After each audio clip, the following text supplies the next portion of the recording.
Good afternoon and welcome to today's Clergy check-in for the last day of August 31st. In just over 2 weeks, we will be entering into a new year. We'll be praying from our prayer books of recent years, Mishkan HaNefesh. This collection of prayer books, both for Rosh Hashanah and Yom Kippur, were created with the 21st century in mind, with people who may have different opinions in terms of religion, different approaches to God, different concerns, different aspirations, different hopes.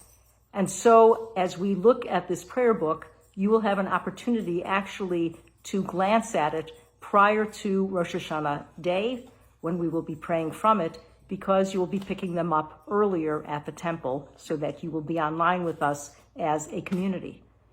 And if we look in the prayer book, there are 2 prayers I just want to underscore. One is on Kol Nidre that precedes the Avinu Malkeinu, and it's a prayer of protest. It's on page 113 in the silver Yom Kippur Machzor. And it starts in a very, very startling way by saying, Avinu Malkeinu, some of us have cancer. And then it goes on to list so many of the woes and difficulties people struggle with each day, acknowledging that sometimes it's not so easy to praise God, even on the high holy days. The second prayer occurs in the Yishkur service on Yom Kippur Day. Yishkur is a time when people remember their loved ones, when they're surrounded by memories and love, and they're surrounded by the emotions that were caught up in that person's life.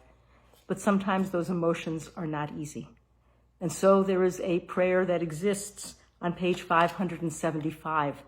That is a prayer remembering a parent who was hurtful. So these are 2 examples of how the prayer book addresses people perhaps not in the mainstream, but people who are part of our community who at times feel distanced and isolated. And so I invite you not only prior to the high holy days, but even during the service, if your eyes fall off of the prayer and go somewhere else to a reading or to a teaching, let yourself in and let the high holidays provide meaning for you. Have a great day. Stay safe.